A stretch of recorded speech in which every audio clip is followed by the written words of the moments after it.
Oh ma, be careful with these big fans. अब ठीक है सुना दे? हाँ ठीक है, अब आवाज़ ठीक।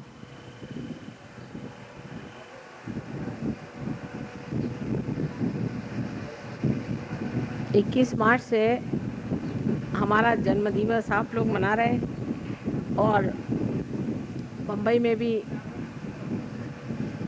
बड़े ज़ोर शोर से 4 दिन तक जन्मदिवस मनाया गया। उसके बाद दिल्ली में जन्मदिवस मनाया गया और आज भी लग रहा है कि फिर आप लोग हमारा अब जन्मदिवस मनाते रहेंगे।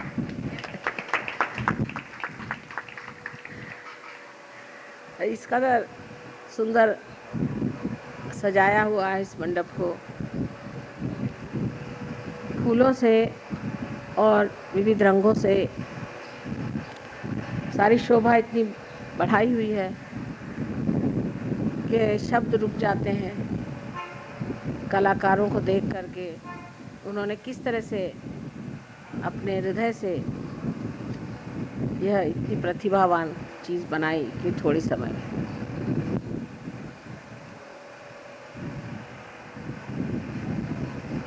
आज विशेष स्वरूप ऐसा है कि अधिकतर इन दिनों में जबकि ईस्टर होता है, मैं लंदन में रहती हूँ और हर ईस्टर की पूजा लंदन में ही होती है। तो उन लोगों ने ये खबर की कि माँ कोई बात नहीं, आप कहीं भी रहें, जहाँ भी आपकी पूजा होगी वहाँ हमको याद कर लीजिएगा और हम लोग यहाँ ईस्टर की पूजा करेंगे उस दिन। इतनी जल्दी में आज पूजा का सारा इंतज़ाम हुआ और इतनी सुंदरता से। ये सब परमात्मा की असीम कृपा है जो उन्होंने ऐसी व्यवस्था करवा दी। लेकिन यहाँ एक बहुत बड़ा कार्य आज से आरंभ हो रहा है। आज तक मैं अगुरुओं के बारे में बहुत कुछ कहा करती थी और बहुत खुले तरीके से मैंने इनके बारे में बताया कि ये कितने दुष्ट हैं, कितने राक्षसी हैं और ये किस तरह से एक सच्चे साधकों का रास्ता रोकते हैं और उनको गलतफहमी में डाल के एकदम उल्टे रास्ते पे डाल देते हैं। और इसके लिए बहुत लोगों ने जताया कि ऐसी बात करना ठीक नहीं, इससे गुरु लोग आप पे आक्रमण करेंगे और आपको सताएंगे। लेकिन हुआ उसके बिल्कुल उल्टे कि किसी ने भी हमें कचहरी नहीं दिखाई, ना ही किसी ने हमारे बारे में कोई बात कही। एक एक करके हर एक दुष्ट सामने आ गया और दुनिया ने जाना कि जो कुछ भी हमने इनके बारे में कहा था वो बिल्कुल सत्य है। आज धीरे धीरे यह गुरु मिट रहे हैं, लेकिन तांत्रिक अब भी काफ़ी अपना जोर बंधाए हुए हैं और आपके कलकत्ते में इसका मेरे ख्याल से मुख्य स्रोत है। यहाँ पे वो पनपते हैं और यहीं से सारे दुनिया में छाते हैं। आज ही जिन साहब से मुलाकात हुई उनसे इतने तांत्रिकों पे बातचीत हुई, उन्होंने बताया कौन कौन उनके आश्रय में आए और कौन कौन महात्मा बन गए। मुझे लगा यह अभियान अब शुरू हो गया कि तांत्रिकों को एक एक करके ठीक करना ज़रूरी नहीं है, सबको एक साथ ही गंगा जी में धो डालना चाहिए, तभी इनकी तबीयत ठीक हो। तो आज से ये जो महिषासुर सब दूर फैल गया है, इसको ख़त्म करने का ही अभियान शुरू होना चाहिए।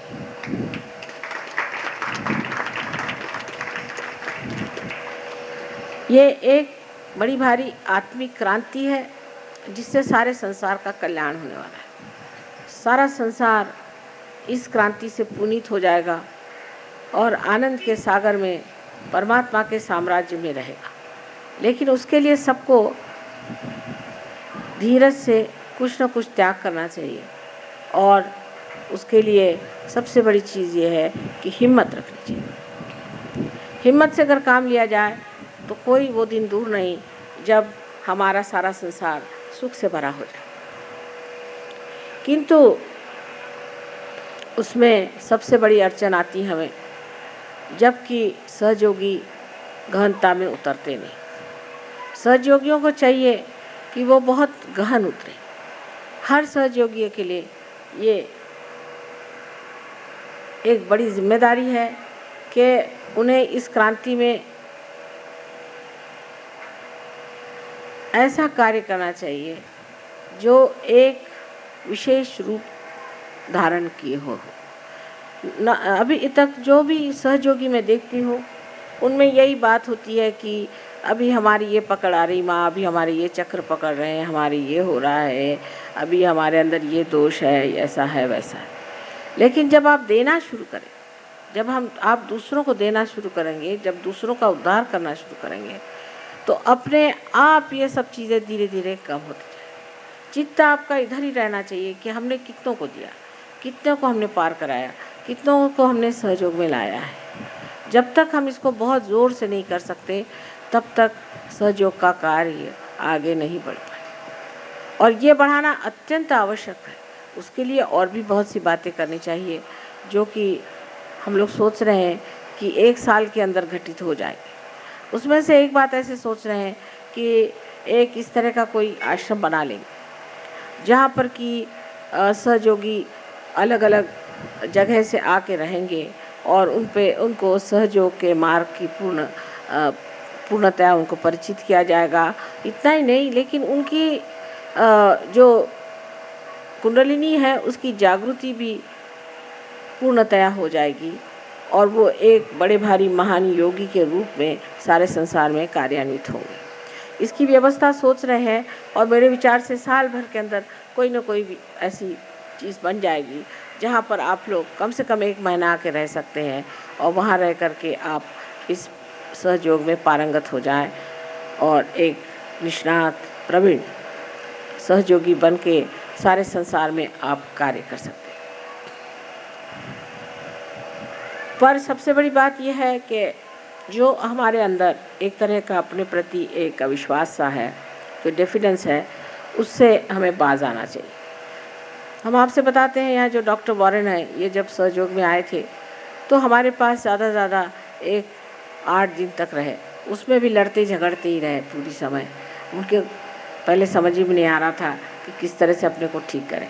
बहरहाल जो भी हो, उसके बाद जब वो ठीक हो गए तब वो वापस ऑस्ट्रेलिया चले गए और ऑस्ट्रेलिया जाने के बाद उन्होंने इतने लोगों को पार कर दिया, इतने लोगों को ठिकाने लगा दिया कि मुझे बड़ा आश्चर्य हुआ कि जिन्होंने गणपति भी क्या उसे जाना नहीं था, जिन्होंने किसी भी देवता के बारे में जाना नहीं था, जिन्होंने कुंडलिनी के बारे में कुछ जाना नहीं था, वो 8 दिन के अंदर इतने बढ़िया होकर के और सारे ऑस्ट्रेलिया पर छा गए। तो ये सोचना कि हम इसको नहीं कर सकते हैं या कैसे करें, इसमें ये उलझन है, लोग क्या समझेंगे, इस तरह की अगर आपने विचारधारा रखी तो सहयोग बढ़ नहीं सकता। परमात्मा आपके साथ में है, शक्ति आपके साथ में है, आप स्वयं योगी हैं और सब योगियों पे ये जिम्मेदारी है कि इस कार्य को पूरी तरह से करें। जब तक आप संगठित रूप से नहीं रहेंगे तब तक ये कार्य नहीं हो सकता।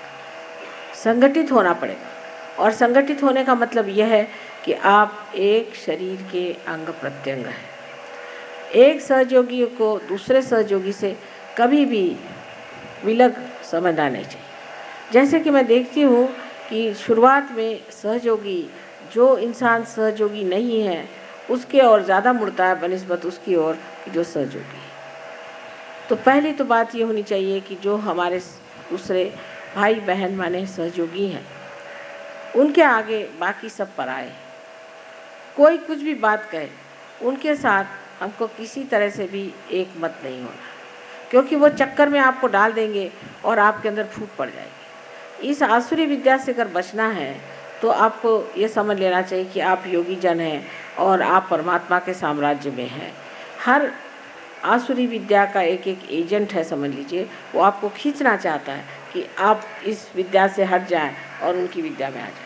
और उनकी चालाकियाँ इतनी सुंदर हैं कि आपकी समझ में नहीं आएगी। इसलिए पहली चीज़ एक है नियम कि हम सहयोगी सहयोगियों के विरोध बन जाए और कोई ग्रुप हम नहीं बनाए। अगर कहीं ग्रुप जरा सा भी बनने लग जाता है सहयोग का तो उसको मैं तोड़ देती और ऐसा तोड़ा है। अब जैसे ग्रुप बन गए, दिल्ली वाले हो गए, फिर दिल्ली में कोई हो गए तो जैसे करोल बाग के हो गए तो कोई कहीं के हो गए, बम्बई वाले हो गए तो बम्बई वाले उनमें भी अब ये कोई नागपाड़ा के हो गए तो कोई दादर के हो गए तो कोई कहाँ के हो गए। अब करते करते फिर आप ऐसी छोटी जगह में पहुंच जाएंगे जहाँ सिर्फ आप अकेले बैठे रहेंगे और आप कहेंगे कि सहयोगी कहाँ गायब हो। तो इसमें कोई सी भी चीज़ ग्रुप नहीं बना सकती। जब इंसान में कैंसर सेट होता है तब वो ग्रुप बना के होता है। एक आदमी में अगर डीएनए जिसे कहते हैं एक आदमी में ख़राब हो जाए, एक सेल में अगर खराबी आ जाए, एक ही सेल में अगर खराब आ जाए तो वो दूसरे सेल पे जोर करेगा और वो दूसरा सेल तीसरे पे करेगा और ऐसा एक उनका गुट बनता जाएगा और वो चाहेगा कि हमारा जो गुट है वो सबके ऊपर में हावी हो जाए। जब वो सब पे हावी होने लग जाता है, जैसे कि समझ लीजिए कि आपके नाक के ही सेल्स हैं वो अगर बढ़ने लग गए तो उन्होंने एक गुट बना लिया और एक बड़ा सा यहाँ पर लंप सा हो गया और उसने जा कर के आक्रमण किया आपके आँख के ऊपर में, आँख को ढक लिया, फिर वहाँ से गए कान को ढक लिया। इस तरह से कैंसर जो होता है वो अपनी अपेक्षा दूसरों को नीचे समझता है और एक ग्रुप बना करके उनको जो दूसरे लोग हैं जो कि सहयोगी हैं उनको दबाता है। ऐसी बीमारी सहयोग में अगर फैल जाए तो उसका ठिकाना मैं खूब लगाती हूँ। चाहे मैं कहीं भी रहूँ, चाहे मैं लंदन में रहूँ, चाहे मैं अमेरिका में रहूँ, चाहे कहीं रहूँ, उसका ठिकाना अपने आप हो जाए। इसलिए किसी को भी कोई ग्रुपबाजी नहीं करनी चाहिए। किसी को भी ये नहीं सोचना चाहिए कि हम एक ग्रुप के हैं। अगर 10 आदमी एक साथ रहते हैं और बार बार एक ही साथ 10 आदमी रहते हैं तो समझ लेना चाहिए कि ग्रुप बन रहा है। सहयोगियों को कभी भी एक साथ 10 आदमी हर समय नहीं रहना चाहिए। जब आज इनके साथ बैठे तो कल उनके साथ, कल उनके साथ तो उनके साथ। जैसे कि हमारे अंदर जो रक्त के छोटे छोटे पेशियाँ हैं जिनको हम सेल्स कहते हैं, वो अगर समझ लीजिए एक जगह बैठ गए और 10 सेल ने सोचा कि हम यहीं बैठ जाएं तो उस आदमी की मृत्यु हो जाएगी, सहयोग की मृत्यु हो जाएगी। इसलिए हम 10 आदमी एक साथ, क्योंकि हम एक ग्रुप के हैं, ये एक ग्रुप के हैं, वो एक ग्रुप के हैं। रक्ताभिसरण जिसे कहते हैं कि ब्लड का जो सर्कुलेशन है वो हमारे अंदर ऐसे खुलेआम से होना चाहिए।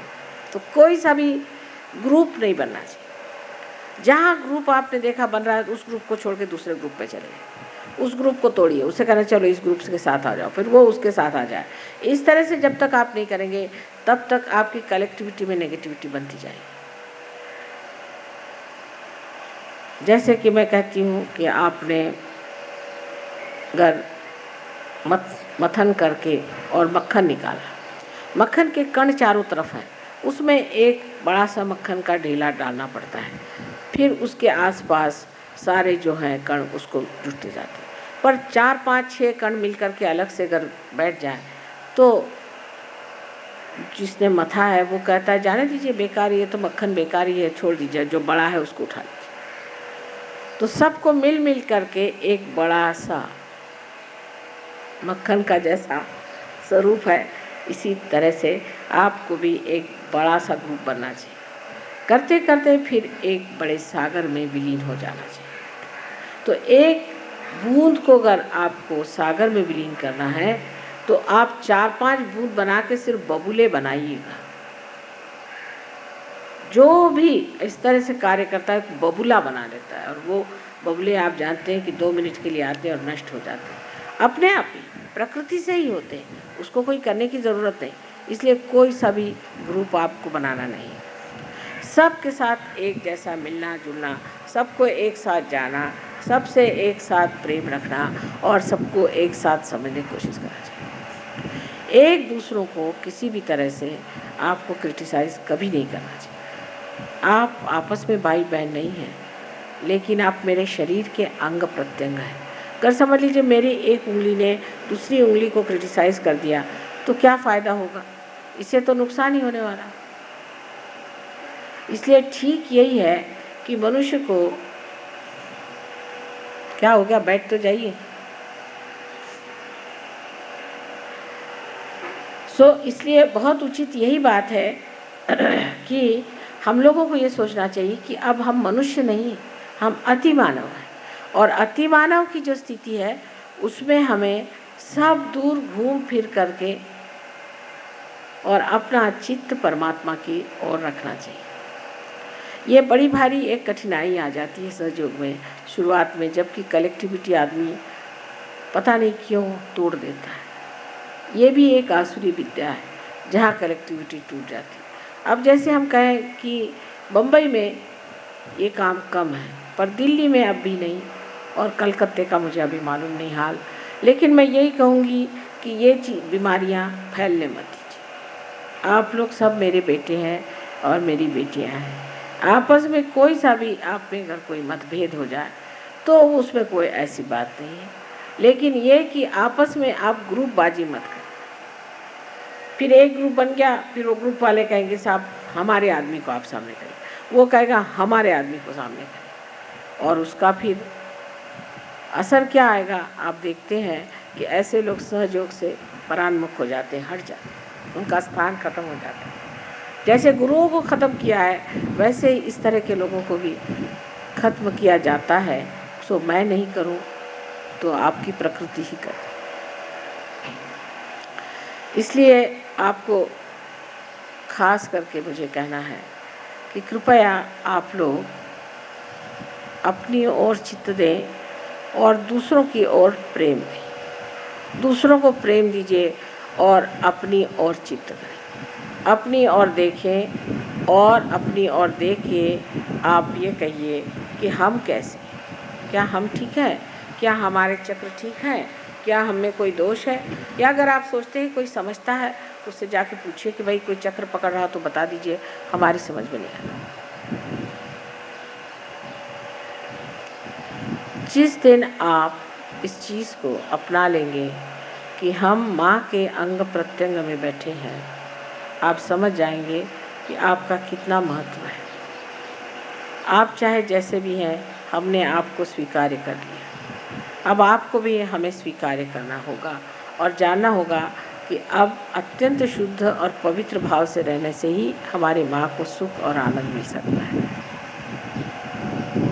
आज की एक विशेष तिथि है, जिस तिथि पर ये नया अभियान शुरू हो रहा है कि सारे दुनिया के जितने भी तांत्रिक हैं उनके पीछे मैं अब लगने वाली हूँ।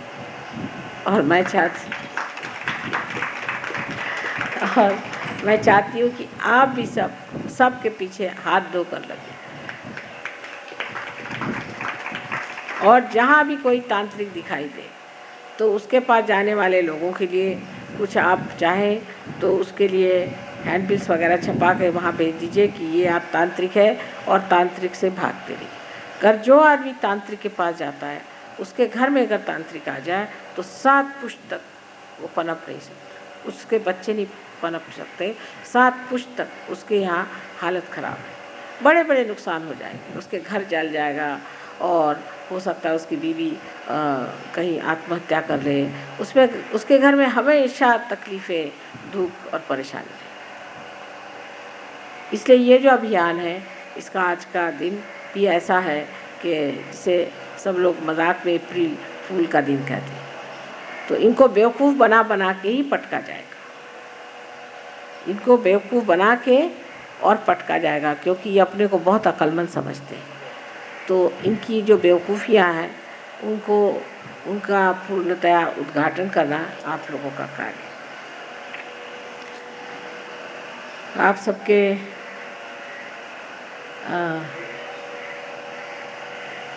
प्यार और दुलार और इस शोभा से वाकई में मैं अभिभूत हूँ।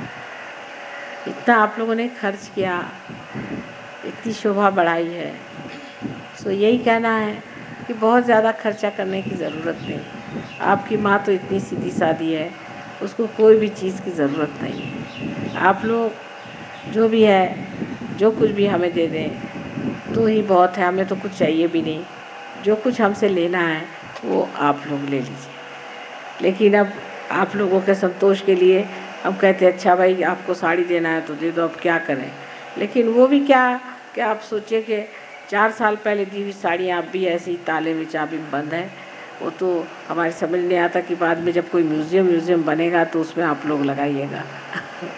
तो ये सब चीज़ें आपके शौक़ के लिए जो भी आप कहें, मेरे पास धरोहर रखी हुई हैं और इसकी कोई ज़रूरत नहीं। पर अब आपका प्रेम ऐसा है कि उसके आगे मैं कुछ बोल भी नहीं सकती और कुछ भी कह भी नहीं सकती। जो भी प्रेम से दीजिएगा, चाहे वो शबरी के बेर हो और चाहे आप लोगों की कीमती साड़ियाँ हों, सब मेरे लिए मान्य है।